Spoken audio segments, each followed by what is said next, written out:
Mirë se erdhët në puntatën e radhës me Juli në radar, me një tjetër kryetar bashkie, një bashki për nga potenciali shumë e rëndësishme si bashkia Librazht. Mariglen, mirë se na erdhët në podcast. Mirë se gjetëm dhe faleminderit për ftesën. Cili është Marigleni dhe cila ka qenë shtysa e tij për të bërë një administrator i njësie vendore si Librazhti dhe a ju ka lidhur diçka më parë me pushtetin vendor? Patjetër që unë kam një lidhje të ngushtë me qytetin e Librazhtit, por dhe me njerëzit që më rrethojnë. Unë jam rikthyer në Librazh pas 27 vitesh dhe kur kandidova në vitin 2023 kisha një pritje shumë të mirë nga të gjithë qytetarët e Librazhtit, ku mora një rezultat prej 74.45% të votave. Komplimente. Faleminderit. Çfarë do të veçonit ju nga avantazhi kongurues i njësisë tuaj vendore, pra që menaxhoni natyrën, traditën apo potencialin ekonomik? Mos të harrojmë që Librazhti kalon në një nga rrugët më të rëndësishme të antikitetit, në rrugën e Gnatia, dhe për nga vendosja ka avantazh. Me ardhjen time si kryetari i ri i Bashkisë së Librazhtit, jam përqendruar në 3 shtylla kryesore që të kisha një menaxhim sa më të mirë të bashkisë. Shtylla e parë kryesore ishte menaxhim i mbrëmshëm. Dhe shtylla e dytë ishte plane strategjike për të gjitha zonat, si për qytetin, por edhe për njësitë administrative që janë pjesë. Po. Librazhti ka gati 6 njësi administrative? 6 njësi administrative dhe qyteti. Me plane strategjike për çdo njësi për të gjitha njësitë dhe për qytetin vazhduam të përgatisim projekte ku kemi investuar në pothuajse në 13 rrugë kryesore të fshatrave në infrastrukturë. Kemi investuar në shkolla, kemi investuar në qendra rinore, kemi përfunduar qendra shëndetësore. Të gjitha në të gjitha fushat e përgjegjësisë dhe rrugët rurale të fshatrave kemi investuar dhe kemi përmirësuar. Librazhti pothuajse i ka të lidhura çdo qendër fshati rrugë nacionale me rrugë asfalt apo tani me ardhjen time po i ka pothuajse të gjitha rrugët kryesore të fshatrave janë të lidhur me rrugët kryesore. Kjo është një arritje shumë e mirë sepse rruga është zhvillim edhe kërkojnë në komunitetin në fakt nga ankesat që mbledhim, çështja e infrastrukturës rrugore është nga më kryesoret. Por do të shtoja dhe me ardhjen time krijova 2 brigada ndërtimi që me të gjithë sistemimin e shesheve, bordurave anësore, kornizat e pemëve që i kishin. Pjesa më e madhe ishin të dëmtuara për shkak të viteve që kishin kaluar dhe nuk kishin riparuar. Krijova 2 brigada për të sistemuar të gjitha sheshet si sheshin para bashkisë, por të sheshet brenda lagjeve të pallatet të vjetrave që ne kemi në po se nga profesioni si inxhinier u kushtove kësaj pjese? Po, patjetër. Me një rilindje urbane? Me një rilindje urbane, pothuajse në të gjithë territorin e qytetit të Librazhtit. Tani kanë filluar dhe në për njësi administrative që të krijojë disa sheshe që të kenë ambientet sheshe ku ka më shumë familje dhe ku ka më shumë lëvizje, që ato të kenë një ambient të tyre për të shumë pozitive. Është në fakt fillimisht edhe gjatë punës sime kur ne implementuan disa qendra fshatra apo sheshe që i quajmë, nuk u mirëpritën mirë si fillim sepse do të kishim dhe shpronësime në disa raste për të vënë në jetë zbatimin e projektit, por me kalimin e kohës ata e përqafuan këtë ide dhe i kërkojnë edhe ato fshatra që nuk i kanë ende. Pra është një vizion shumë i bukur që çdo fshat të ketë qendrën e vet, sepse është komunitare dhe i bën që të bashkohen bashkë në festa apo edhe në raste të tjera. Për sa i përket festave, un kam organizuar të gjitha traditat që kanë pasur më para festat e fshatrave. Dhe kam organizuar dhe disa aktivitete të tjera, si festivali i yjeve në Furstutu, në njësinë administrative së Bled. Pse kam vendosur emrin festivali i yjeve, sepse në atë zonë bien yjet nga qielli dhe bien në fund të gushtit. Që nga fenomen dukuri natyrore e veçantë. Aktivitet që ne kemi... Edhe çfarë date është kjo festa? Ne datë 27-28 gusht. Që bukur duhet të vim patjetër. Unë do vi për vete. Mora ftesën. Ja, je ftuar që sot. Ky aktivitet bëhet në këtë njësi dhe për të promovuar zonën. Po, patjetër. Është një zonë që e theme plotgore që është zhvilluar dhe si fshati Forstut ka qenë i miratuar tek ishte fshatra turistik dhe sot e theme plotgore që është kthyer vërtet në fshat turistik. Ka turist nga ana deri te diela. Kryesisht janë vendas apo të huaj që kemi gjatë vitit 2025 kemi pasur rreth 192.000 vizitor vendës dhe të huaj. Kemi investuar falë mbështetjes së qeverisë Rama bashkë me Fondin Shqiptar të Zhvillimit përfunduar rikonstruksionin e rrugës që lidhet me qytetin e Burqicës.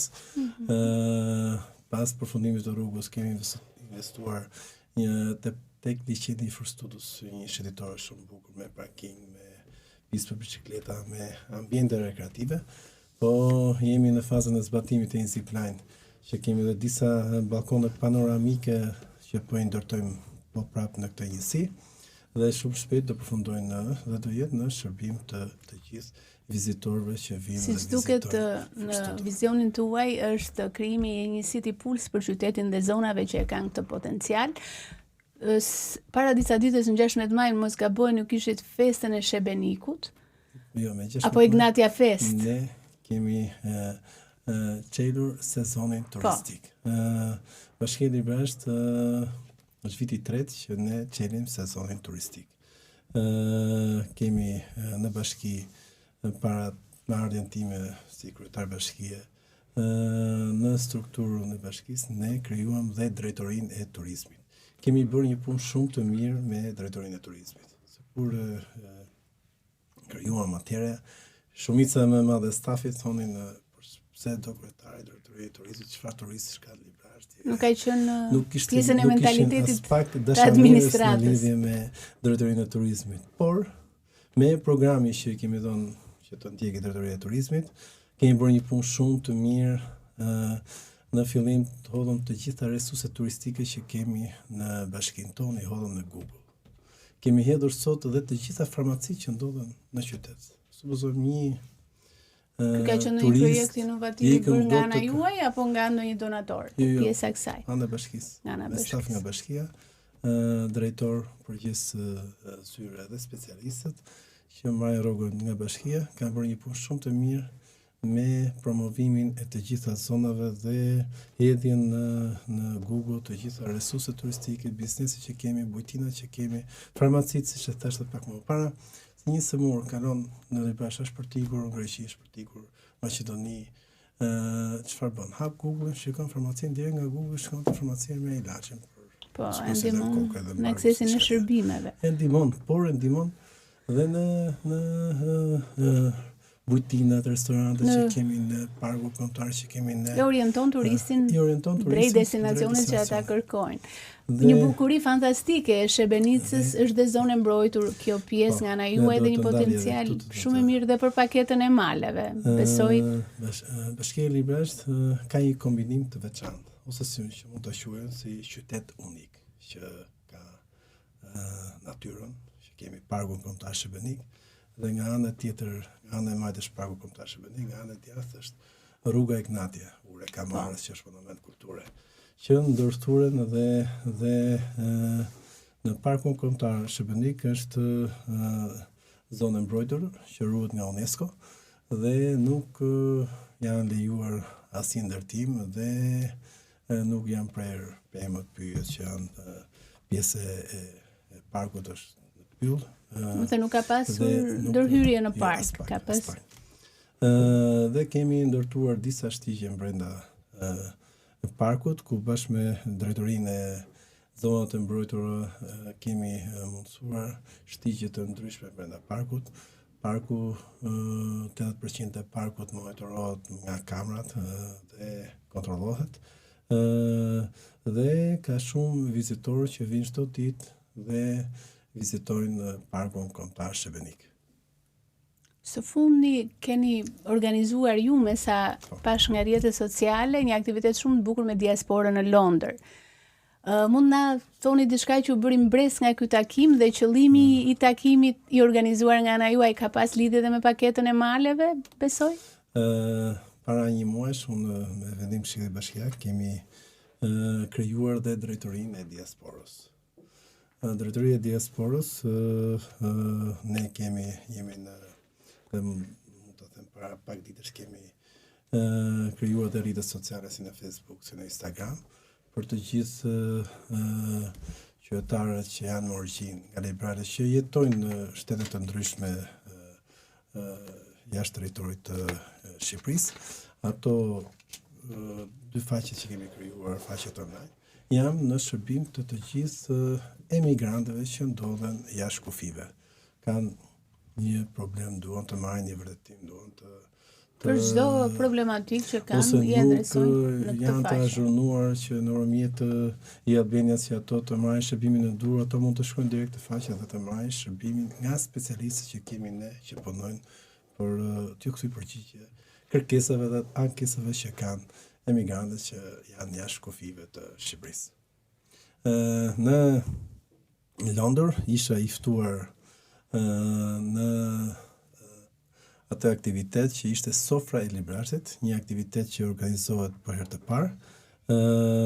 Kuptohet që ishte një aktivitet që ishim mbledhur rreth 200, mund të them për çdo familje mund të ishte një antar. Një familje rreth 200 familje. Mikpritja kuptohet ishte E zakonshme, siç e kemi ne. Siç e kemi ne traditë, se kemi ne traditat tona shumë të mira.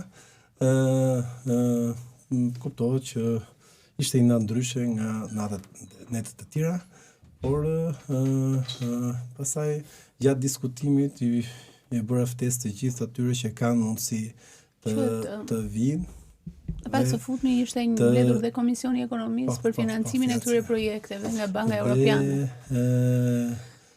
I ftova që të aplikojnë të pakete maleve dhe ne do të nga pushteti vendor do të kenë mbështetjen për t'i ndihmuar ato se si të aplikojnë dhe për t'i aksesuar dhe për t'i plotësuar dosjet facilituar në këtë proces. Në fakt, qytetet e vogla kanë atë pjesën e tyre të bukur ku çdo kush e njeh tjetrin, një marrëdhënie ngushtë me qytetarët aty, patjetër edhe ju. Po cili ka qenë vendimi i vështirë i ndërmarrë nga ju që për interes publik mund të ketë impaktuar në një të njohur? Ke pasur në një rast të tillë? Në bashkitë e vogla kuptohet që njihemi të gjithë me njëri tjetrin, por dhe për shkak të rezultatit që unë ka marr, kuptohet që kemi detyrim më të madh ndaj atyre qytetarëve dhe atyre që kanë besuar. Që më kanë besuar që unë të jem kryetari i bashkisë, por normal që ne, për shembull, mund ta them të edhe si me të qeshur, kishim një ankesë nga një komshi ankoheshe për komshiu, se i këndonin pulat në mëngjes dhe vinin e shqetësoni zhurmat e shpendëve. Edhe po mendoja çfarë hallesh kam unë, do të mirë edhe me këtë hall. Po edhe ai kishte të drejtë, sepse komshiu thoshte pulat e komshiu dalin në mëngjes dhe këndojnë prishin gjumin, më prishin gjumin. Kemi edhe nga këto raste që vërtet është për të qeshur, kupton? Në fakt një rast të ngjashëm kam pas edhe unë. Po para pak ditësh nga pasur këtë rast. Por kemi lloj rastesh, probleme të ndryshme. Por jemi ky rast sado banal që duket duhet të marrë zgjidhje. Gjithmonë roli i bashkisë është në rolin e të drejtë. Kujt i takon? Po, patjetër duhet të zbatuar ligje edhe në raste të tilla banale që duken qesharake. Do marrë vendime. Duhet të marrësh një vendim në respektim të ligjit. Duhet të respektojmë ligjin. Patjetër. Pa cënuar ligjin, sido që të jetë situata. Liria ime mbaron ku fillon e tjetrit, kështu që duhet ta respektojmë dhe gjumin e komshies. Pa diskutim. Po gjatë vendimarrjeve tuaja në këtë periudhë në bashki keni marrë ndonjë vërejtje nga familjarët që për shembull Mariklen, ky vendim nuk ishte i përshtatshëm. Ai dëgjoni ju vërejtjet bëra nga familja në këtë detyrë? Jo vetëm nga familjarët, por vërejtje kemi marrë edhe nga qytetarët, sepse qytetarët kanë një ide. Patjetër. Prandaj janë dhe dëgjesat publike që ne organizojmë. Dhe nëse ne kemi po jo të gjithë kënaqen nga një vendim. Kur dikush vjen vërtet të jep një këshill, një mendim, patjetër që ti do të tërhiqesh nga ai kur e gjykon që kjo është e drejtë. E vërtet. Kur ti reflekton që oponenca është e drejtë, duhet ta reflektosh edhe në vendimarrje. Në këtë vit më duket Sopoti, skuadra juaj e zemrës, ka kaluar në kategorinë e parë. Ka një buxhet të dedikuar Bashkia Librazh për sportin edhe kulturën apo më shumë me donacione?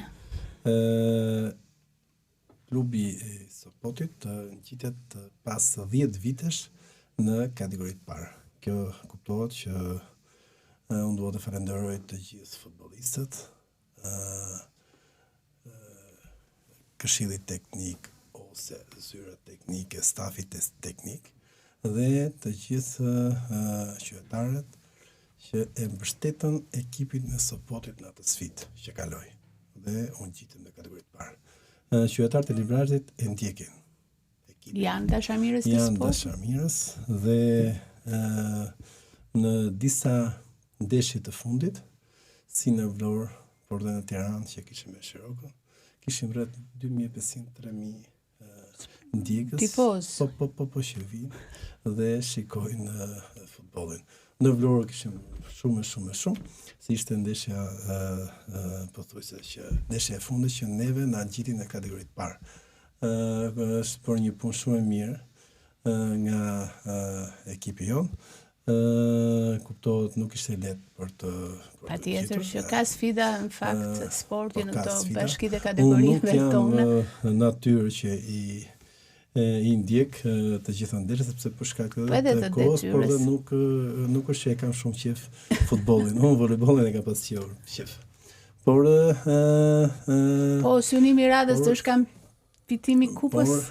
Buxheti i Bashkisë Librazh është 150-160 milionë bashkë me donatorë të ndryshëm që besoj se mjaftueshëm për ekipin e Sopotit. Mjaftueshëm. Emira s'ka fund. Është një buxhet që është dinjitos. Është dinjitos, nuk ju ka munguar asnjë moment sepse më parë rrogat i merren një 3-4 muaj, çdo fillim muaj marrin rrogën sipas kontratës që kanë lidhur me drejtuesin e ekipit të Sopotit. Nëse do të kishit një shkop magjik, cila ishte gjëja e parë që do doni të realizonit, si e keni sfidën tuaj të radhës? Nëse do të kisha një shkop magjik, për Librazhin kuptohet.